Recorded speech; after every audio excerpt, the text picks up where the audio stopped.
민수기 6장에는 나실인 제도와 아론과 그의 아들들 제사장들이 이스라엘 백성을 축복하는 축복기도, 우리 예배 끄트머리에 하는 축도, 그 축도문이 여기 나와 있습니다. 이스라엘 백성의 나실인의 규례라고 하는 것은 이제 광야 생활을 끝내고 족과 꿀이 흐르는 가나안 땅에 들어가서 가나안의 어떤 포도주 문화, 향락 문화에 물들지 않고 광야 유목 생활에서 거룩한 경건 문화를 지켜나가도록 하나님께서 지시하신 절제 제도, 금욕 제도가 나실인 제도라는 것입니다. 농경 종주 민족이 되면은 이제 사람들이 여러 가지 복잡한 일들을 벌이게 됩니다. 학교도 있고 병원도 있고 약국도 있고 시장도 형성되겠죠.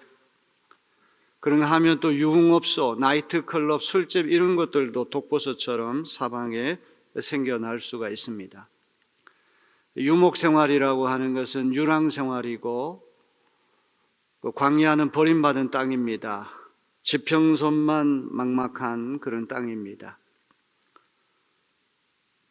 오늘은 여기, 내일은 저기, 어떤 곳에 석 달, 6달, 1년 이렇게 계속 떠돌아다녀야 되기 때문에 이 광야 생활, 유목 생활이라고 하는 것은 향락을 즐길 만한 그런 여유가 없는 그런 곳이죠. 하나님께서 이스라엘 민족이 가나안 땅에 들어가서 그 여섯 부족의 어떤 불신앙적인 문화 풍속에 물들지 않게 하려고 이 광야 생활을 하는 동안에 나실인 제도를 허락하고 계십니다. 나실인이라고 하는 이 말은 히브리 말 나자르라고 하는 동사에서부터 왔습니다. 나자르라고 하는 말은 분리시키다, 구별한다. 이제 이 동사의 수동태형 명사가 바로 나실인이라고 하는 말인데, 하나님께 바쳐진 사람, 하나님께 성별된 사람, 거룩하게 구별되어 바쳐진 사람, 이런 예를 나실인 이렇게 말을 합니다. 나실인은 남자나 여자를 막론하고 평신도 가운데 서원해서 하나님께 거룩하게 바쳐진 사람을 말하죠. 제사장과 나실인 사이에는 여러 가지 차이점이 있습니다. 제사장은 아무나 되는 것이 아닙니다. 레위 지파 가운데에도 둘째 아들인 고핫의 자손들, 레위 지파에서 범위를 조금 좁혀가지고 고핫 자손 가운데에도 아론의 후손들이 세습을 해서 제사장 자리에 올라갑니다. 제사장은 12지파 가운데도 레위 지파, 그 레위 지파 가운데에도 고핫 종족 가운데 또 범위를 좁혀서 아론의 후손들, 남성이 세습하는 자리가 제사장 자리입니다. 나실인은 12지파의 평신도 남녀 모두가 나실인으로 성별될 수가 있습니다. 나실인으로 성별될 수 있는 길은 부모가 소원하는 길이 있고 또 본인이 자원해서 나실인이 되기로 서약하는 경우가 있습니다. 삼손이나 사무엘은 나면서부터 나실인이 되었는데 부모님의 소원 기도, 사무엘의 경우에는 어머니 한나가 기도해서 얻은 아들이기 때문에 태어날 때부터 하나님께 바치기로 나실인 서약을 해서 어머니의 소원 기도 때문에 나실인이 되었습니다. 민수기 6장은 광야 생활하는 가운데 나실인 제도이기 때문에 아직까지 이렇게 잘 다듬어지지 않은 상태였습니다. 그래서 민수기 6장에 나오는 나실인은 종신토록 일평생 나실인으로 살 수 있는가 하면 일정 기간 6개월 혹은 2년, 3년 시간을 정해놓고 일정 기간 나실인으로 복무할 수가 있습니다. 나실인 규례를 소개하는 6장 1절로부터 21절은 세 가지 주제로 되어 있습니다. 먼저 1절로부터 8절에 보게 되면 나실인은 하지 말아야 할 일이 있습니다. 세 가지를 하지 말아야 돼. 타부, 금기, 뭐 하지 말라고 금하는 것이 세 가지가 있는데 이 모두가 절제 혹은 금욕하고 관계가 되어 있습니다. 나실인으로 거룩하게 하나님께 바쳐진 사람은 일반인과는 다르게 살아야 된다는 말이에요. 첫째는 포도주와 독주. 이건 알코올 성분이 들어가 있기 때문에 이성을 마비시키는 것이기 때문에 포도주, 독주를 금하는 것은 이해가 됩니다. 그런데 포도 씨앗이나 껍질을 비롯한 포도나무에서 나온 일체의 소산물을 먹어서 안 된다. 이렇게 되어 있어요. 조금 후에 왜 이런 엄격한 규정을 만들었는지 설명을 하려고 합니다. 포도와 관계된 걸 금하는 거, 먹고 마시지 말라. 이게 첫 번째 금기사항이고, 두 번째는 머리 깎지 말라. 나실인으로 소원한 그 순간부터는 머리에 삭도를 대면 안 됩니다. 삭도. 스님들이 출가할 때 면도칼 같은 걸로 머리를 이렇게 다 깎아내지 않습니까? 가위보다도 더 예리하게 칼, 면도칼이 삭도인데 그걸 머리에 대서 머리카락을 자르면 안 돼요. 그래서 나실인은 소원 기간이 길수록 머리카락을 자르지 않아서 허리춤까지 치렁치렁 윤기 나는 머리카락을 갖고 다녔습니다. 어떻게 보면 나실인이라고 하는 것을 보여주는 가장 외적인 특징이 바로 머리카락을 보면 알 수가 있는 거죠. 세 번째는 사체, 죽은 시체하고 접촉하면 안 됩니다. 얼마나 엄격한지 부모 형제의 죽음도 접촉하면 안 된다고 되어 있어요. 거의 대제사장급의 어떤 금욕과 절제를 요구합니다. 자, 그래서 여기 첫 번째 1절로부터 여기 8절 말씀은 세 가지를 금해야 된다는 가르치고, 이제 9절로부터 12절은 나실인으로 소원한 기간 동안에 우발적으로 금기를 깨트릴 수가 있잖아요. 어떤 사람은 이야기를 하는데 갑자기 현장에서 그 사람 죽었어요. 그럼 멀뚱멀뚱 쳐다만 보고 있을 수 없잖아요. 불가피하게 시체를 만져야 할 때가 있습니다. 이래도 나실인의 규례를 어겼기 때문에 일정한 의식 절차를 통해 가지고 회복이 돼야 돼요. 그 시체를 만져가지고 부정한 것을 다 제사 지내서 씻어내고 그동안에 서약했던 나실인의 모든 기간은 다 무효가 됩니다. 일단 우발적이 우연히 실수로 사체를 만졌다고 할지라도 그 시체에 접촉한 것에 대해서 죄를 씻어내고 그런 다음에 다시 소원을 새롭게 해가지고 나실인으로 새 출발을 해야 된다. 이제 이 말씀이 두 번째 나옵니다. 13절로부터 21절은 나실인으로 살기로 작정한 기간이 종료됐어요. 서약이 종결됐어요. 그랬을 때 슬그머니 그냥 일반인 신분으로 돌아오는 것이 아니라 여기에도 엄격한 제의 절차를 거쳐야 됩니다. 그래서 일정한 어떤 절차를 거친 다음에 일상신분 되돌아와서 다시 현장에 복귀하는 그런 말씀이 여기 나와 있습니다. 그 다음에 22절로부터 27절은 민수기를 비롯해서 구약성경 전체, 아니 성경 전체를 놓고 볼 때 가장 아름다운 축복 기도문이 거기 나와 있습니다. 유대교인들이 회당에서 이제 예배 드리고 맨 끄트머리에 우리 개신교회의 어떤 예배 순서에서 축도라고 하는 것이 있습니다. 그 축도할 때 사제들이 쓰는 예문이 민수기 6장 22절로부터 27절이에요. 굉장히 아름다운 축복 기도예요. 하필이면 이 축도가 나실인 규례 곧 바로 다음에 이게 나왔다고 하는 것은 나실인으로 살기로 작정한 사람에게 하나님 그와 같은 복을 주신다고 하는 것을 보여주는 거예요. 자, 그러면 나실인은 어떤 사람입니까? 남자나 여자나 누구나 다 나실인으로 소원할 수가 있습니다. 12지파의 평신도 누구나 다 내가 나실인으로 살기로 작정하면 서약하고 나실인의 삶으로 들어갈 수 있습니다. 현대적으로 나실인을 설명하기 위해서 제일 좋은 개념은 수도사. 세상의 부귀영화 이런 거 다 버리고 저 어떤 사막이나 이런 데 가가지고 수도 생활하는 수도사들, 그런 이들이 나실인이라고 할 수 있겠죠. 자, 나는 좀 속된 사람들하고는 좀 구별되는 거룩한 사람으로 살겠다 이렇게 작정을 하고 세상에 먹고 마시는 것이 내 낙이 아니라 하나님을 내 낙으로 삼겠다, 이런 어떤 숭고하고 어떤 고상한 어떤 뜻을 품고는 나실인으로 들어가는 거예요. 세 가지를 하면 안 됩니다. 첫째는 포도주, 독주 마시면 안 돼요. 충분히 이해할 수 있는 말이에요. 그런데 포도 주스도 마시지 말라. 날포도, 건포도도 먹지 말라. 심지어 포도 씨앗이나 포도 껍질을 비롯한 포도나무에서 나온 일체의 소산물을 입에 대지 말라, 이렇게 말하거든요. 이게 너무 지나친 거 아닙니까? 왜 그랬을까요?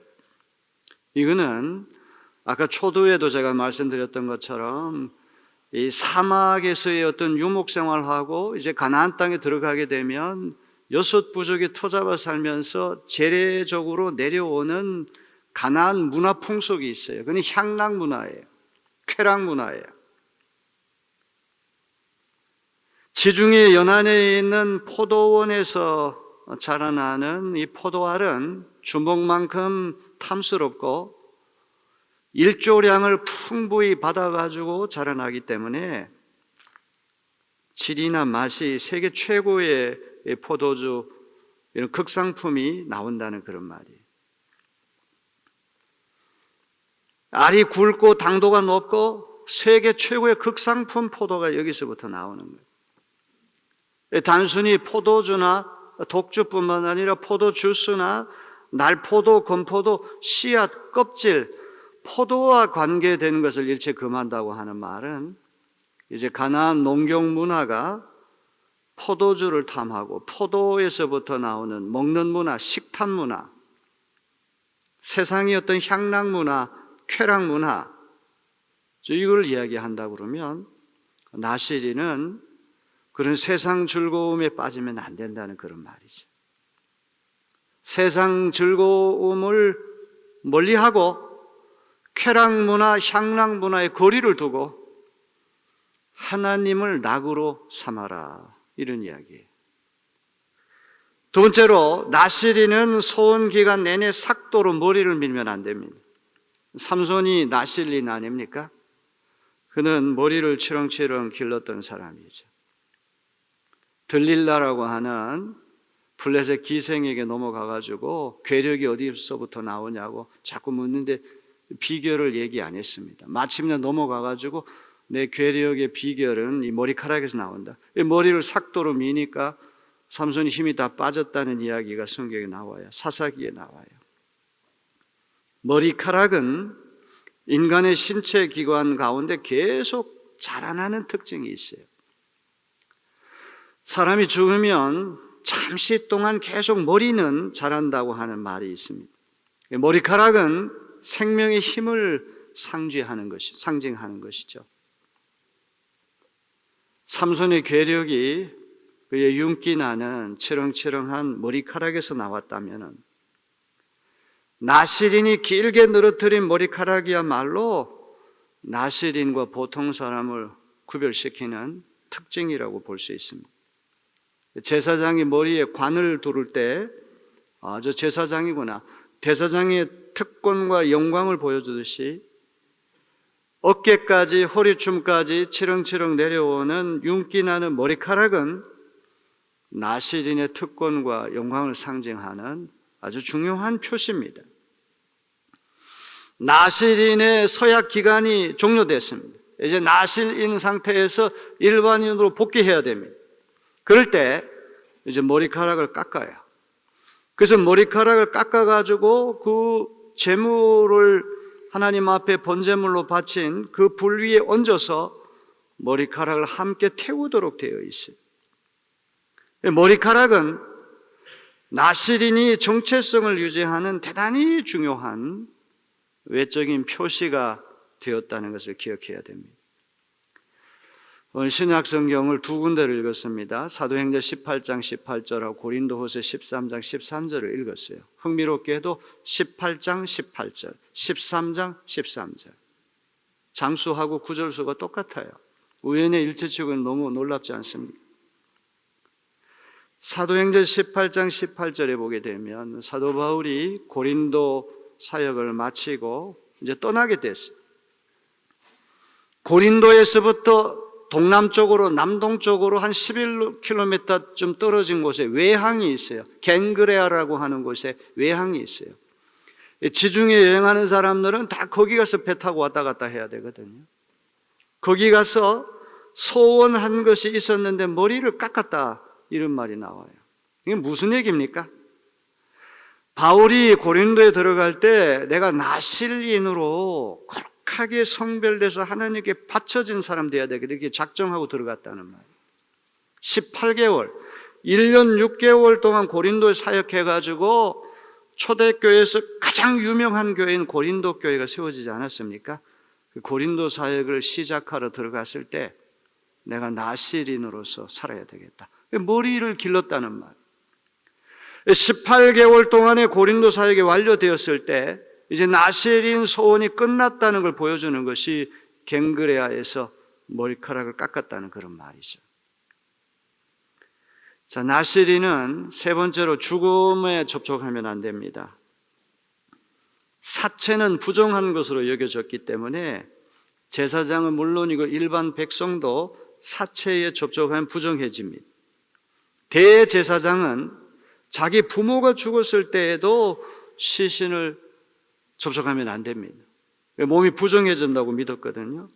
일반 제사장은 예외적으로 부모나 아들, 딸, 형제, 출가하지 않은 친누이가 죽었을 때 시신에 접촉할 수가 있지만 대제사장은 자기 부모, 형제, 친누이가 죽었어도 시체에 접촉하면 안 돼요. 그런데 나실인은 거의 대제사장 수준으로 대제사장급으로 죽음 접촉을 하면 안 된다고 되어 있습니다.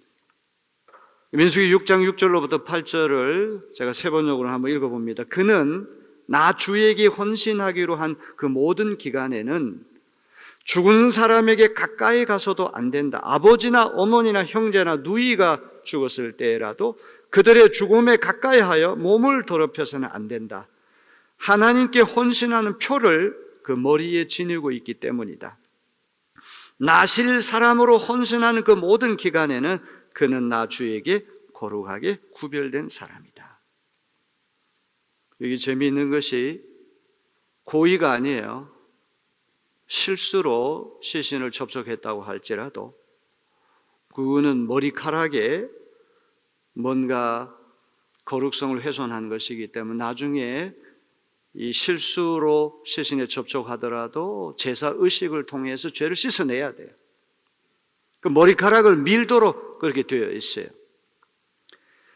사체 접촉 금지법에 관련한 나실인의 금기 규례는 놀랍게도 일반 제사장이 아니라 대제사장급 수준으로 엄격하다는 말. 자, 그 다음에 이제 오늘 두 번째 이 나실인의 그 규례의 중요한 것은 실수로 죽음에 접촉했을 때는 어떻게 해야 됩니까? 6장 9절에 갑자기 죽었다는 말이 나오거든요. 현장에서 이야기를 하는데 갑자기 어머니나 아버지가 쓰러졌어요. 그럴 때에는 멀뚱멀뚱 구경만 하고 있을 수 없잖아요. 불가피하게 나실인이지만 시신을 접촉할 수밖에 없어요. 이 고의가 아니에요. 전혀 우발적으로 갑자기 이런 일이 났기 때문에 불가피하게 시신을 만져야 할 때가 있어요. 그럴 때도 그냥 그 지나가는 것이 아니라 일단은 사체를 만져 나실인의 금기상을 어겼기 때문에 7째 되는 날에 이제 머리카락이 부정하게 됐다고 생각하고 부정하게 됐던 머리를 밀어야 됩니다. 그리고 8일째 되는 날 산비둘기 2마리하고 집비둘기 새끼 2마리를 성막에 가져와서 속죄 제물, 번제물로 바쳐서 죄를 씻어내야 돼요. 죄가 다 이렇게 이제 속함을 받은 다음에 그날부터 다시 머리를 길러서 나실인으로 이제 살아야만 된다는 것이죠. 참으로 흥미로운 것은 실수로 죽음을 만졌다고 할지라도 나실인의 금기 사악을 어겼기 때문에 이전까지 고생하면서 나실인으로 살았던 게 다 무효가 된, 원천 무효가 된, 일정한 제사 의식을 통해서 죄를 씻어낸 다음에 새롭게 나실인으로 소원하고 새롭게 나실인 생활을 출발해야 된다. 이게 두 번째 주제입니다. 그 다음에 13절로부터 21절을 보게 되면 이제 소원 기간이 종료됐어요. 일반인으로 돌아와야 됩니다. 그때 어떤 의식 절차를 이제 거쳐야 되는가? 나실인은 종신 소원이 될 수도 있습니다. 일평생 나실인으로 살 수도 있습니다. 이제 삼손과 사무엘의 경우가 그런 경우죠. 아니면 기간을 정해놓고 1년이면 1년, 3년이면 3년, 5년이면 5년 일정 기간 동안 본인이 그 원하는 기간 동안 나실인을 살다가 또 자발적으로 그 소원이 종료될 수가 있어요. 그때도 반드시 제물을 가지고 와서 하나님 앞에 제사를 먼저 드려야 됩니다. 그런 다음에 회막문에서 머리털을 밀어내고 그 나실인으로 사는 동안에 그 나실인이었다고 하는 표시가 된 머리카락을 화목제물 밑에 타고 있는 불 위에 던져 태워야 됩니다. 자, 그렇게 해서 나실인의 종결 의식이 끝이 났습니다. 그러면 다시 일반인 신분 돌아올 수가 있습니다. 6장 20절을 보면 너무 재밌는 말을 해요. 이제 그때부터는 포도주 마실 수 있다 이렇게 되어 있어요. 이게 포도주나 술 좋아하는 사람은 나실인 되기 상당히 어렵습니다. 아무리 짧은 시간이라도 그거 금한다는 일은 보통 어려운 일이 아닌데 일반인으로 풀려나게 되면 제일 중요한 게 포도주 마실 수 있다. 6장 20절에 이렇게 되어 있어요. 굉장히 정교하고 복잡한 절차를 거치도록 되어 있습니다. 참 그 이스라엘 민족에게 아주 독특한 그런 제도입니다. 그렇다면 오늘을 사는 우리가 이 나실인 제도를 어떻게 이해를 해야 될까요? 초두에도 말씀드렸던 것처럼 현대적 의미의 나실인이라고 하는 사람은 세상의 부귀영화 이런 걸 다 등지고 사막의 수도원에 가서 수도사 되려고 하는 사람들. 천주교의 신부님 같은 경우는 결혼 안 하고 가정을 이루지 못하기 때문에 그런 분들도 넓은 의미에서 나실인이라고 할 수 있죠. 아니면 잘 나가는 의사 선생님이 세상의 부귀영화 다 버리고 아프리카 밀림으로 들어가 가지고 그 원주민들을 섬기고 돌보는 그런 분이 된 경우. 알베르트 슈바이처 박사가 그런 분 아닙니까? 스스로 불편을 감수하고 스스로 고난의 가시밭길을 들어가려고 하는 사람들, 주님을 위해서 세상의 즐거움을 찾고 세상의 낙을 찾았는데 이 세상 즐거움을 다 포기하고 주님이 주시는 기쁨, 주님을 낙으로 삼고 살려고 하는 사람이 다 현대적인 의미의 나실인이 아니겠습니까? 오늘 아침에 교회에 오려고 하는데 텔레비전 이렇게 뉴스를 보니까 우리나라에 아주 굉장히 잘 나가는 의사 선생님이세요. 얼굴도 신수도 아주 너무 인상이 좋은 분이에요. 아주 최고 가는 의사 선생님 중에 한 분인데 스스로 자원해가지고 자기하고 아무런 연고도 없는 전라북도 정읍으로 내려가서 보건소 소장이 되셨어요.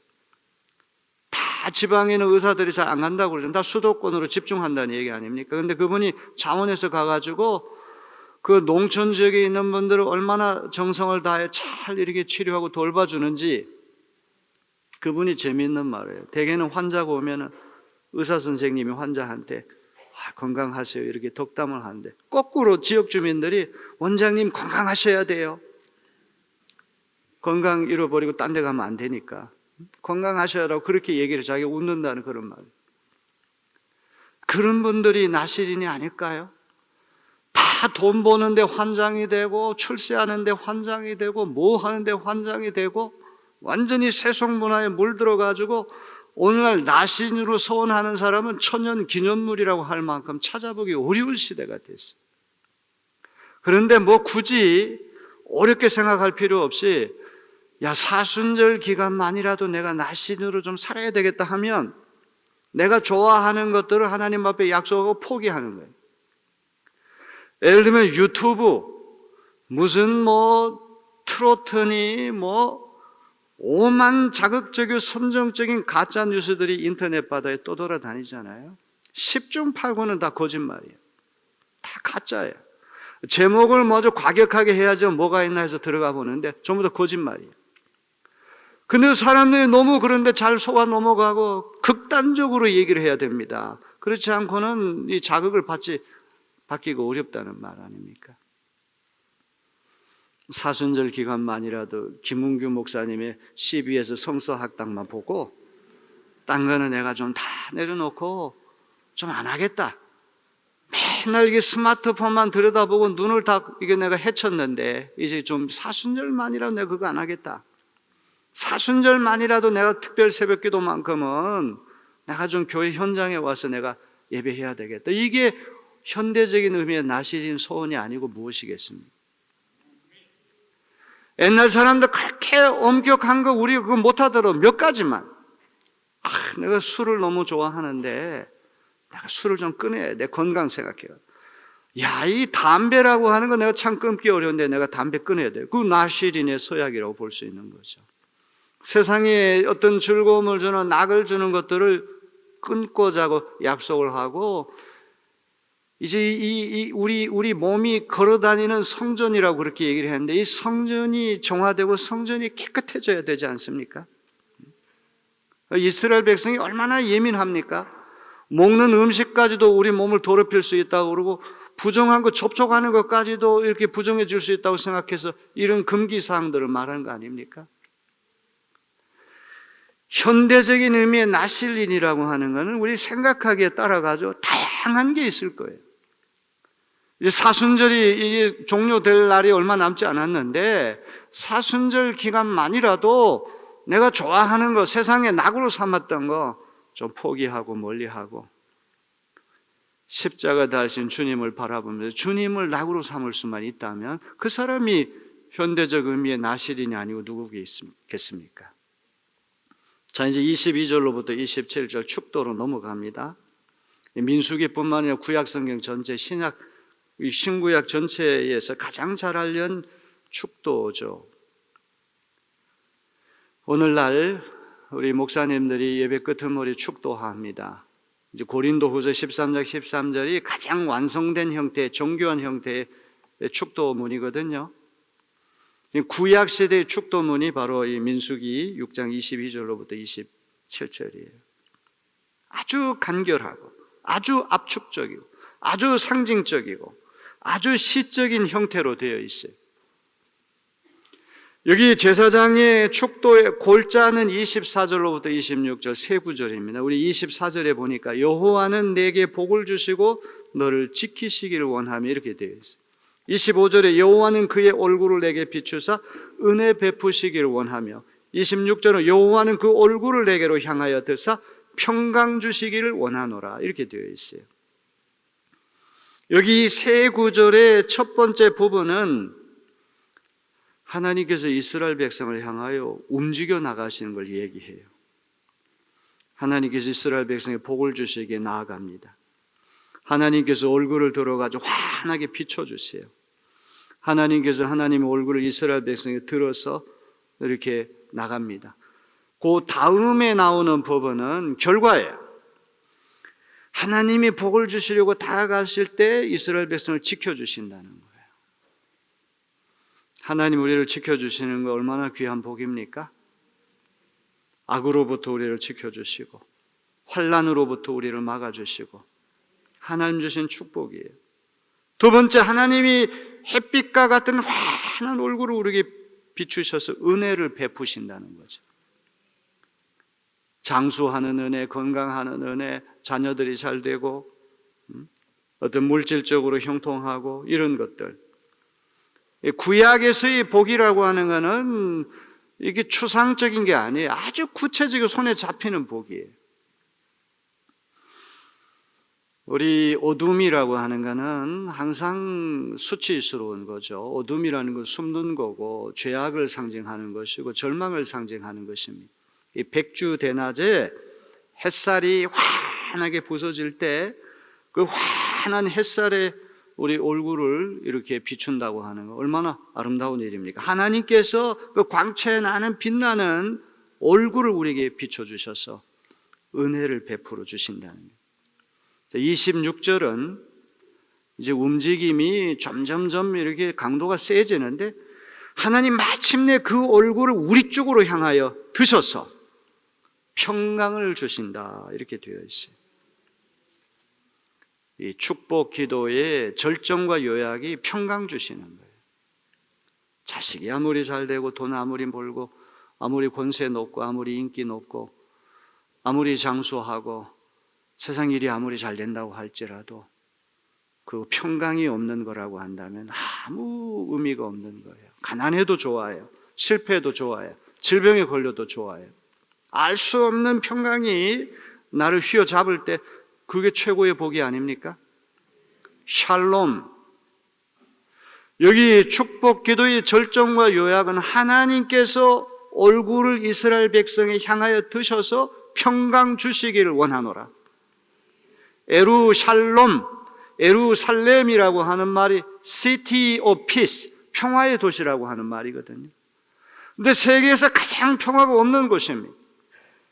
얼마나 평화가 그리우면 평화의 도시라고 하는 이름이 붙었겠습니다.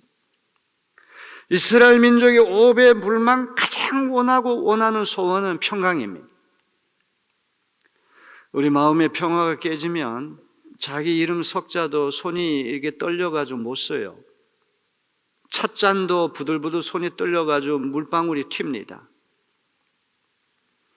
저는 오늘 우리 내리교인 여러분에게 하나님께서 평강을 주시기를 소원합니다. 목회하면서 참 여러 가지 안타까운 그런 일들을 만나게 되죠. 건강하셨던 분이 갑자기 엄청난 충격적인 질병에 걸렸다는 얘기를 들으면 건강하신 줄 알았는데 어떻게 그런 일이 있을까? 본인은 얼마나 충격이 되겠습니까? 사람의 목숨이 왔다 갔다 하는 그런 형국일 때 얼마나 힘들까? 그런 생각을 하죠. 생떼 같은 자식을 먼저 이렇게 보내신 그런 부모님의 심정. 자식은 영원히 가슴에 묻는다고 되어 있는데 저 어머니 돌아가셨을 때 10년 동안 울었어요. 일생 일대 그렇게 많이 울은 적이 없어요. 길을 가다가도 울고 차 안에 타고 있다가도 울고 강의실에서 혼자 있다가도 울고 어머니가 돌아가셨을 때도 그렇게 울었는데 내 아들이 죽고 내 딸이 죽었다고 하면 그 마음은 어떨까요? 그런데 어떤 경우라도 주님이 우리와 함께 계시기 때문에 주님이 평강을 선물로만 주신다면 이 세상이 전부가 아니라고 하는 믿음만 우리가 간직할 수 있다면 하나님 우리 마음에 고요한 마음을 주실 것입니다. 두려움이 사라지고 근심이 떠나가고 걱정이 떠나가고 그런 은혜 중에 은혜, 복 중에 복, 자손이 잘 되고 장수하고 건강하고 물질 복을 받고 다 중요한 것이겠지만 하나님이 얼굴을 너희를 향하여 드셔서 평강 주시기를 원하노라. 이 복을 붙들 수 있는 저와 여러분 되시기를 주님의 이름으로 기원합니다. 삼손은 실패한 나실인이고 사무엘은 성공한 나실인이에요. 천사의 수태의 고지를 듣고 태어난 최고의 영웅이 삼손인데 금기사항을 차례로 어기면서 두 눈이 뽑히고 가장 비극적인 인물로 추락하고 말았습니다. 사무엘은 어머니 한나의 소원으로 나실인이 되어서 신정시대에서 왕정시대로 넘어가는 과도기에 왕과 제사장과 선지자 하나님 기름 부어 세우신 이 세 직분을 한 인물이 동시에 수행한 유일한 인물이 바로 사무엘이 아니겠습니까? 예수님도 나사렛 사람으로 불렸어요. 이 나사렛이라고 하는 이름이 나실인과 관계되어 있다는 거예요. 예수님도 태어났을 때부터 하나님께 거룩하게 바쳐진 나실인이었고, 바울 사도도 고린도에 가서 18개월 동안 나실인의 소원을 하고, 나실인의 소원이 종료되었을 때 갱그레 항에서 머리 깎았다는 이야기 나옵니다. 나실인으로 사는 것은 불편한 일입니다. 고통스러운 일입니다. 함부로 하지 말아야 할 일들이 너무 많아요. 그러나 이 나실인 규례 바로 다음에 하나님의 축복이 나오지 않습니까? 하나님 주신 그런 축복이 있음을 믿으시고, 사순절 기간 동안에 나실인으로 우리 다시 한번 소원하고 새롭게 결단하는 거룩한 시간 되어지기를 주님의 이름으로 기원합니다.